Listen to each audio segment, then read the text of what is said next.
very good morning and warm welcome, my dear children. I hope you all are keeping well. So, today we are going to start with another new interesting topic from the history, that is Buddhism and the Jainism, the Mahavira and Buddha, the great preachers. Okay, we are going to learn about them. It's going to be very interesting. So, watch the video till the end. Okay, so without any further delay, let's begin.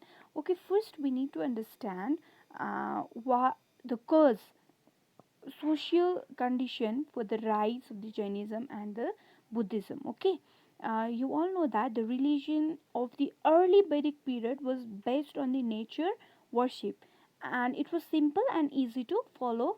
But what happened by the end of the later Vedic period, the religion became very complex and difficult. Okay, the many evils, the custom crept into society in the name of religion, and that costly sacrifices, superstitious and elaborated and meaningless rituals destroy the simplicity of the religion. Okay, the lower caste people, okay, the lower caste people, the Sudras, especially the Sudras, increasingly isolated and persecuted from the society. Okay, they were denied the right to study, and they were even not allowed to recite the Sanskrit hymns. Okay, the condition of the Sudras, okay, become very much deteriorating.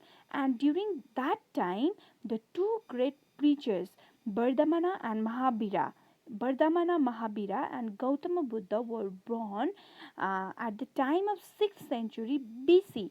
Okay, both started, Lord Buddha and Lord Mahabira, both started the reform movement as a reaction to the evil practices prevailing in the society. Okay, in name of religion, their teaching led to the emergence of the two religious sects known as your Jainism and Buddhism. Okay, so let's start with the Jainism first. Okay, Jainism. First, we need to understand about the Bardhamana Mahabira. He is also regarded as the most important teacher of Jainism. Okay, Mahabira was the 24th and the last Tirthankara. What is the meaning of Tirthankara? The meaning of Tirthankara is a teacher of the Jains. Okay, he was born in, everything is mentioned here, he was born in 540 BC in the Kundargram near Vaishali.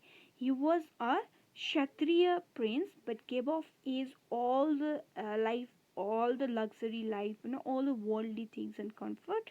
And at the age of 30, he left home in search of truth and became an ascetic. Okay, now what is important here is the teachings of Mahabira. Okay, the first is ahimsa. The first one we need to understand is ahimsa, or the non-violence, is the first great teaching of the Mahabira. Okay, he believed that no one should harm any living creatures, not even insects and the plants. Second most important teaching of the Mahabira is sacrifices, yagnas and the rituals. Mahavira did not accept the Veda and opposed all the forms of the religious rites and the rituals. Okay, he used to believe in a very simple and the very simple and a very normal form of the worship. Okay, then caste system. His opinions about the caste system. Okay, Mahavira believed that all the people are equal and did not believe in dividing the people into different castes. Okay, in the later Vedic period, we have discussed about there was a division of the class: Brahmins, Kshatriyas, Vaishyas, and Sudras. But the Mahabira denied all the division of the people and also the caste system. Okay, Mahabira. Okay, the next one is, you see, about the good, his opinion about good. Okay, okay. God, Mahabira did not believe in the existence of the God. Okay, now Mahabira, uh, next, the Mahabira taught that taught about the karma and the rebirth. Okay, the Persian soul is reborn again and again because of his or her karma. Karma means your action. Okay, karma means what? Karma means action. The highest goal of a Persian's life was to attain the moksha. Okay, moksha, Moksha, which means salvation. Moksha means salvation. Okay, that is freedom from the cycle of your birth and rebirth. Okay, moksha could be achieved by following uh, three ratna or the three jewels. Okay, three ratna or the three jewels: the right faith, right knowledge, and the right conduct. These are the three ratnas or the three jewels according to the Lord Mahabira. Okay, next we have next we have a subsects of the Jainism. Okay, when Mahabira died at the age of 72, Lord Mahabira died at the age of the 72.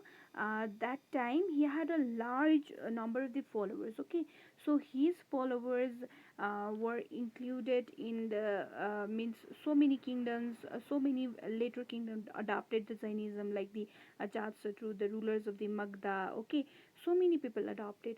So what happened? The Jainism was divided into two sects. One is Svetambara. You all can see the person wearing the white clothes, and one is the Digambara. Okay, this Digambara. Okay, you all can see the Digambara. They are sky clad and did not wear any clothes and followed the original teachings of the Mahabira. Then the Svetambara, they were also known as the white clad, wore white clothes and did not believe in hard penance. Okay, the Jain monks who lived and worked in the monasteries established by the Mahabira helped to spread the Jainism to the different parts of the country. Okay, and they preached in Prakrit language. Okay, that is the common language of the people. What is the name of the language? Prakrit language. Okay, they preached in which language? The Prakrit language, the common language of the people. Okay, now next we have, this is all about the art and the architectures during the time of the Lord Mahabira or Jainism.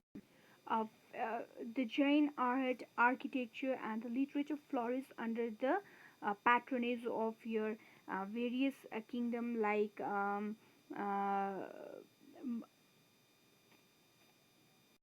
Ajatsatru and Bimbisara. Okay, so under their patronage, the Dilwara temple. Okay, everybody can see this temple. The Dilwara temple at Mount Abu, Rajasthan, is a fine specimen of the Jain architecture. Okay, and Dilwara temple, and another one is here. Another one is found is Purvas and the Angas. Okay, the Jainism still has a large following among the trading classes in your Rajasthan, okay, Gujarat, Karnataka, and even in Tamil Nadu. Okay, so this is all about the Mahavira, his teachings, and the places where the Jainism has spread it in India. Okay, so in the next class we'll start with the Buddhism. Okay, thank you so much. This much for today.